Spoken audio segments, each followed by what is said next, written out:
On parle de plus en plus de fantasy, mais on n'en voit pas tant que ça, et notamment en série. Cette année 2022 est très particulière puisque nous aurons House of the Dragon, les Anneaux de Pouvoir, et Willow, sans oublier The Witcher Blood Origin qui sortiront entre le mois d'août et le mois de décembre. Je vais vous donner les dernières informations disponibles et revenir plus en détail sur la bande-annonce de Willow, mais aussi m'interroger sur l'accueil très variable réservé aux différents teasings et aux mécanismes qui sont ici à l'œuvre. Avant tout ça, je veux vous parler de Dragon, un jeu de rôle de fantasy que j'apprécie tout particulièrement et je vais prendre mon temps pour vous en parler correctement. Je vous conseille vraiment de regarder cette présentation si vous aimez tout simplement la fantasy de qualité. Si j'ai choisi de vous parler de Dragon, c'est parce que c'est un jeu de rôle qui me tient à cœur et votre première impression visuelle est la bonne, c'est un jeu absolument magnifique à tout point de vue. Des différentes éditions de la boîte de rangement jusqu'aux illustrations intérieures et magnifiques maquettes, sans oublier les couvertures fabuleuses, c'est un véritable trésor qui vous attend. Si vous connaissez le jeu de rôle, vous connaissez certainement Donjons et Dragons et sa 5e édition. Dragon est un jeu qui par bien des aspects propose une expérience plus aboutie et complète, tout en étant absolument compatible avec cette 5e édition. En résumé, aucun besoin d'un ou plusieurs livres de Donjons et Dragons pour jouer à Dragon, mais à l'inverse, il est possible de les combiner si ça vous chante. Et si je dis plus abouti, j'ajouterais aussi plus subtil dans une approche qui prend tout son sens dans le monde qu'invente et décrit la gamme Dragon, un univers riche, inquiétant et bigarré, celui d'Eanna. Et oui, puisque le jeu est aussi fouillé et créatif qu'il est visuellement abouti, le ramage vaut donc le plumage. Il existe plusieurs couvertures et ici vous pouvez admirer les versions grand vert en simili-cuir et dragon rouge. Dragon se présente sous la forme initiale d'une tétralogie, 4 livres principaux donc et déjà plusieurs scénarios disponibles par ailleurs. Les 4 livres sont dans l'ordre aventurier, avec la plupart des règles du jeu, grimoire avec les sorts et les spécificités de la magie dans Eanna, avec des variations de géomagie par exemple, ou encore la terrible corruption qui menace. Ensuite on a créature qui décrit les peuples monstres et individualités notables de certaines régions d'Eanna, et qui va avec encyclopédie, le 4e livre, qui présente de façon très poussée plusieurs des régions de ce vaste monde. Pour ne vous donner qu'un exemple, les kobolds, orques et autres hobgoblins de cet univers sont jouables et proposent des spécificités culturelles et personnelles qui donnent très envie de les incarner loin du rôle habituel de monstres de service. On peut aussi ajouter que aussi bien en termes de système de jeu que d'ambiance, Dragon est modulaire puisque selon les paragraphes, il va vous proposer telle ou telle icône qui va vous indiquer une ambiance plutôt magie haute, magie basse, noirceur, intrigue, combat, etc., etc. Si je vous parle de Dragon aujourd'hui, c'est parce qu'il est encore temps d'en profiter, en boutique de jeux de rôle, certes, mais aussi avec un financement participatif en cours pour un livre consacré aux créatures de l'inframonde. Et attention, dépêchez-vous, ça se termine tôt le matin du mercredi 4 juin, donc ça se termine très vite.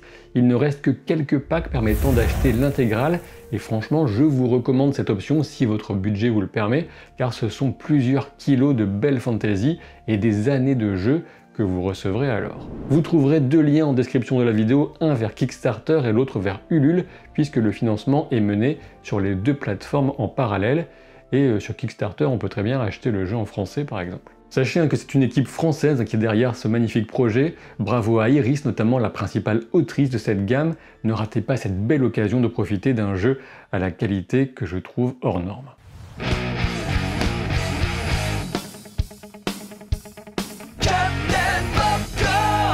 « 2022, année de la fantasy en série, donc sachant que les 2 mastodontes sont bien évidemment House of the Dragon et The Rings of Power, la série Seigneur des Anneaux. En y ajoutant The Witcher Blood Origin, on peut déjà remarquer que 3 des 4 séries attendues sont des préquels qui se situent des centaines voire des milliers d'années avant l'histoire principale, ou du moins l'histoire la plus connue de ces différents univers. Celui qui joue la carte de la suite, c'est Willow, et c'est un choix judicieux puisque le film de 1988 évoquait une prophétie autour d'un bébé appelé à devenir impératrice à la place d'une terrible et méchante reine sorcière. Amusant paradoxe, parmi ces 4 projets, c'est clairement Willow qui jouera le plus la fameuse carte nostalgie, alors que son histoire sera la plus orientée vers l'avenir. Je précise par ailleurs que si je n'évoque pas la Roue du Temps saison 2, c'est parce qu'il est fort probable que sa date de sortie se situe début 2023, rien d'officiel pour le moment. J'en reviens à l'ordre chronologique des sorties avec House of the Dragon qui se lance le 21 août pour 10 épisodes, ce qui placera son final au dimanche 23 octobre. De manière générale, la bande-annonce de cette série est considérée comme une réussite et l'intérêt de nombreux spectateurs est remonté en flèche suite à sa diffusion, exactement le rôle d'un trailer, donc bravo HBO, objectif atteint. La série couvrira une période de plusieurs dizaines d'années, la danse des dragons, mais on peut la situer en environ 160 ans avant les événements de Game of Thrones, sachant qu'on retrouvera des jeux de pouvoir politique, complot, trahison passionnelle, au cœur de l'histoire, exactement la recette qui a fait les beaux jours et les meilleures saisons, disons-le, de Game of Thrones, à savoir les 4 premières. La qualité du casting devrait porter haut les couleurs de la fantasy rugueuse, brutale, et cerise sur le gâteau, on aura des batailles épiques de dragons, sans que cet aspect spectaculaire ne vienne pour autant voler la vedette aux éléments dramatiques. Une proposition forte donc qui viendra toutefois se heurter à la portion des spectateurs qui restent arc-boutés sur leur déception suite à la dernière saison de Game of Thrones et qui ne veulent plus du tout entendre parler de cet univers. Je ne vais pas relancer ici le débat sur la qualité d'écriture globale de GOT qui s'était réduite dès la saison 5 à vrai dire, mais souligner que la situation est assez différente puisque l'histoire de House of the Dragon est déjà écrite, sachant toutefois qu'il reste beaucoup à imaginer et à créer pour la série afin de venir donner corps à ce qui ressemble davantage à une chronique historique puisque la base écrite n'est pas un roman. La prise de risque de la série qui sera diffusée sur OCS consiste à venir se heurter directement à la série Seigneur des Anneaux, les Anneaux de Pouvoir, dans son calendrier de diffusion. Et oui, House of the Dragon prend The Rings of Power en étau si j'ose dire, puisque cette dernière commence le 2 septembre et pourrait se terminer le 21 octobre. En effet, même si cela reste à confirmer officiellement, IMDb indique qu'un seul épisode serait diffusé pour les Anneaux de Pouvoir le vendredi 2 septembre, ce qui est contraire à l'habitude de Prime Video de proposer 2 voire 3 épisodes d'une nouvelle grande série avant de passer à la diffusion d'un épisode chaque semaine, comme pour The Boys notamment. Ce qui est ferme a priori, c'est que la série Seigneur des Anneaux comptera 8 épisodes pour sa première saison, sachant que certains avancent que leur durée serait supérieure à 1 heure, sans qu'on ait pour le moment de véritables sources officielles pour le confirmer. Autre nouvelle info pour The Rings of Power, la confirmation de l'implication de Weta Digital et surtout Weta Workshop sur la série. Weta, c'est évidemment le studio de création rendu célèbre par la trilogie de Peter Jackson et cela implique donc un travail aussi bien sur les effets numériques que sur les accessoires physiques de la série, ce qui est plutôt bon signe. Pour rappel, la série est une adaptation de certains éléments de l'œuvre écrite de J.R.R. Tolkien. Oui, je dis Tolkien depuis que j'ai appris que l'auteur préférait cette prononciation, c'est pas grave. La série n'a pas à se situer par rapport au film, même si concrètement la question du degré d'inspiration, de décalage visuel par rapport à ce qu'a défini la trilogie de Jackson dans l'imaginaire collectif se posera nécessairement. Et on a pu constater que l'accueil réservé au teaser a été moins unanimement enthousiaste que celui réservé au trailer de House of the Dragon, mais là encore, attention aux raccourcis. Le niveau d'attente est extrêmement élevé, et ce aussi bien en termes de visuel que de performance d'acteurs, de musique, du fait bien sûr de l'exemple établi par la première trilogie cinéma de Peter Jackson, qui reste un souvenir très fort pour bon nombre d'entre nous. Par ailleurs, dans la virulence de certaines réactions, on est obligé d'évoquer, même si on n'a pas envie, la minorité très active sur les réseaux, sans oublier les bots, qui dénoncent la série Les Anneaux de Pouvoir avant même de l'avoir vue, et uniquement sur des questions d'ethnicité des acteurs dans tel ou tel rôle. Ouais, on en est encore là. On peut certes différencier les fans intransigeants sur ce qu'ils considèrent être la cohérence de l'univers d'un côté, même si bon, attention avec cette notion de cohérence de l'univers, et de l'autre les gros trolls racistes qui eux peuvent directement aller se faire cuire le cul, si vous me passez l'expression. Il y a beaucoup à dire sur la question des origines, des couleurs de peau possibles selon l'œuvre de Tolkien, ses écrits et l'exégèse effectuée via les travaux de son fils Christopher, mais ce qui est certain, c'est que la qualité de la série ne sera absolument pas déterminée par le choix d'amener de la diversité à l'écran. Affirmer cela revient à faire de cette question un point central, alors même que c'est évidemment l'écriture, la réalisation, l'interprétation, la musique et tout ce qui fait ou défait une série qui seront les éléments déterminants, pas le degré de mélanine dans la peau de 4 ou 5 personnages. Ce qu'il faut bien comprendre par ailleurs, c'est qu'une série qui se déroule au deuxième âge de la Terre du Milieu nécessite par définition beaucoup de création pour venir donner vie à l'époque que Tolkien a la moins détaillée en comparaison du premier âge et du troisième. Je peux vous dire que je suis extrêmement curieux du résultat et pour le moment, bien incapable de dire s'il s'agira d'une réussite ou d'un échec aussi bien artistique que commercial. Cette série reste donc celle que j'attends avec le plus d'impatience pour en avoir enfin le cœur net. Ce qui est frappant toutefois, c'est la différence de réception entre le teaser des Anneaux de Pouvoir et celui tout récent de Willow. Willow, c'est donc une série Disney+, qui commencera le 30 novembre et qui vient conter la suite des événements du film de 1988, sans doute avec un saut dans le temps d'une vingtaine d'années j'imagine. Alors qu'est-ce qui explique qu'on se contente ou qu'on salue même la bande-annonce certes sympathique de Willow, alors qu'on s'étripe sur celle des Anneaux de Pouvoir? Je crois que c'est assez simple. À l'exemple de Star Wars, le monde du Seigneur des Anneaux est considéré comme sacré par un paquet de monde, et qui dit sacré dit religieux, et qui dit religieux dit minorité extrémiste malheureusement. On peut bien évidemment critiquer une bande-annonce sans être un fanatique, cela va de soi, je ne mets pas tout le monde dans le même sac,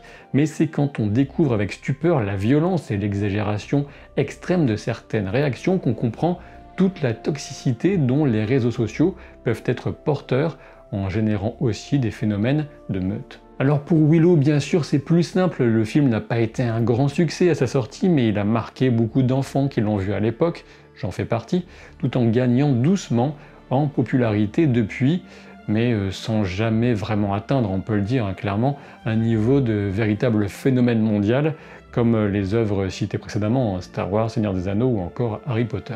Ce qui est amusant, c'est que l'histoire de Willow a été imaginée par George Lucas avant même celle de Star Wars, sachant que l'inspiration se situe bien sûr dans Le Seigneur des Anneaux. En résumé, vous l'aurez compris, on a tout bonnement une bonne grosse vague de nostalgie qui porte le projet de série Willow, avec en outre une grande facilité qui réside dans un univers incomparablement moins défini et connu que celui du Seigneur des Anneaux. On n'aura quasiment pas de gardiens du temple ici, tout au plus quelques trolls qui viendront sans doute hurler à la lune qu'on a brisé leur jeunesse en y ajoutant à Willow des personnages féminins par exemple, ou encore un acteur britannique pourtant, mais qui est né en Inde en la personne de Amar Chadha Patel.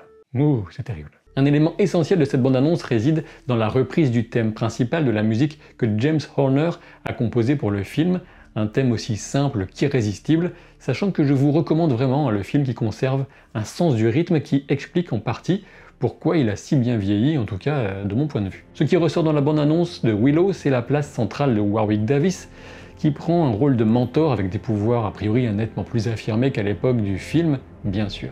La quête d'un jumeau pour une princesse et cette notion d'équilibre entre le bien et le mal pourrait aboutir à un affrontement fraternel, potentiellement. On retrouve Joanne Whalley dans le rôle de Sorcha, elle semble être reine sans doute, dans l'attente de l'accession au pouvoir du fameux bébé qui était protégé par Willow à l'époque du film, pas du premier film, la petite Elora, même si aucune actrice ne porte encore officiellement ce nom dans la série Elora, à moins que j'ai mal lu IMDb. Reste maintenant à déterminer ce qu'il restera de l'empreinte laissée par des grands personnages du film comme la méchante reine, le mythique Mad Martigan. On imagine mal un caméo de Val Kilmer qui traverse l'épreuve d'un cancer du larynx, mais aucune certitude à ce sujet. On retrouve bien sûr le peuple des Nelwyn, celui de Willow, les hobbits sans le dire, mais aussi les brownies, ces petits personnages aussi bêtes que farceurs, en tout cas si on s'en tient aux deux crétins du film. Entre ces retours, les trolls et leur fameux caca qui trahit leur présence, la promesse d'une aventure épique et magique, la recette semble satisfaire le plus grand nombre, même si on parle de nombre a priori inférieur aux gens intéressés par House of the Dragon ou les Anneaux de Pouvoir, si on en croit le nombre de vues que fait la bande-annonce, donc aussi là, il faut se méfier des ordres de grandeur. Et dans cette bande-annonce de Willow, on a même un plan rapide du casque en tête de mort du général Kael pour venir choper les derniers nostalgiques récalcitrants au fond de la salle. Oui, vous là-bas. Ceci étant dit, sur la base de cette bande-annonce, je suis bien en peine de dire si cette série sera bonne ou mauvaise, et si j'ai clairement l'intention de la regarder et de vous en parler. Je l'attends, je dois l'avouer, avec moins d'envie, moins d'impatience que House of the Dragon ou The Rings of Power. Cette année, il reste donc a priori The Witcher Blood Origin, sans doute pour le mois de décembre, mais attention, nous ne sommes pas à l'abri d'une seconde saison, voire d'une saison 2, puisque seconde ça signifierait que ce serait la dernière, de Shadow and Bone, pour la fin d'année également, et toujours sur Netflix. Si vous êtes curieux au sujet de Shadow and Bone, qui est l'adaptation d'un roman young adult, eh bien ma vidéo critique de la première saison est toujours disponible sur la chaîne. Donc du côté de The Witcher Blood Origin, on a une mini-série de 6 épisodes qui se déroule 1200 ans avant la trame principale de The Witcher et qui vient explorer des événements majeurs du passé des elfes et des humains. Entre la création du premier sorceleur, la conjonction des sphères, cette série a la matière pour être incroyablement épique. Malheureusement, les premières images disponibles semblent, de mon point de vue, un peu trop cheap. Il ne fait aucun doute que de toutes les séries évoquées dans cette vidéo, Blood Origin est, à mes yeux, celle qui semble la moins bien partie pour être une réussite. J'espère me tromper. Et si vous vous posez la question, il est clair que la saison 3 de The Witcher, la série principale, sera pour 2023, sauf énorme surprise. Espérons que les moyens seront à la hauteur du budget de Stranger Things saison 4, qui compterait la somme astronomique de 30 millions par épisode. Carrément. Et au sujet de Stranger Things, je vous en parlerai dès que possible, sachant que là où j'en suis de mon visionnage, je trouve l'intrigue principale assez intéressante, mais perdue dans une écriture lourde, une réalisation boursouflée qui se perd en voulant traiter tous ces personnages en même temps, et en le faisant souvent mal. Je vous rappelle que le financement de Dragon vous permet de plonger dans cet univers de jeux de rôle fantasy jusqu'à vendredi soir, donc ne tardez pas et retrouvez le lien en description de la vidéo. Pour ma part, je vous donne rendez-vous demain mardi 31 mai à 20h30 sur Twitch pour la suite de la campagne de jeux de rôle durant l'âge des arbres de la Terre du Milieu, avec les replays toujours disponibles sur ma chaîne YouTube secondaire Captain Jeux de Rôle. Bien évidemment, si vous ne vous abonnez pas à la chaîne, si vous ne me dites pas en commentaire ce que vous pensez de toutes ces séries qui arrivent, de l'accueil qu'on leur réserve, si vous ne laissez pas un pouce en l'air, je serai obligé de faire en sorte que toutes les séries fantasy qui vont sortir seront des gros navets, des trucs super ratés, complètement nuls. Ça me fera de la peine, mais il faut ce qu'il faut. A très vite pour de nouvelles aventures. Salut!